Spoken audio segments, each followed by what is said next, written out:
ব্যবসা কেমন চলছে তোর? আর বাদ দে, ব্যবসার কথা ছেড়ে দে। কেন রে, কি হলো? আর ওরকম ভাবে চলে বলতো?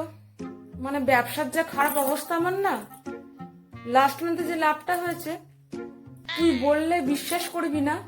সেই লাভটা থেকে সামান্য আমি একটা সোনার আংটি কিনতে পারিনি, বাধ্য হয়ে আমাকে হীরের আংটি কিনে মনটাকে শান্ত করতে হলো।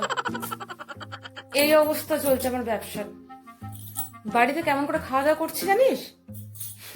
ভাবলে অবাক হয়ে যাবি। মানে মাটন কষা খেয়েছি লাস্ট দীর্ঘ ওই 3 দিন আগে, আর তার আগে খেয়েছি ওই 1 সপ্তাহ আগে।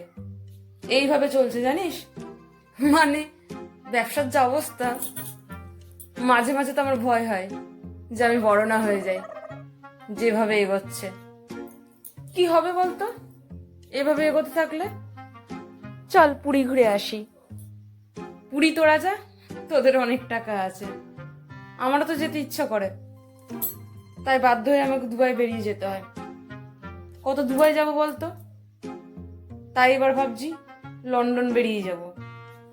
মানে লাইফে না কিচ্ছু নেই, দুঃখ কষ্ট যন্ত্রণা কিচ্ছু নেই।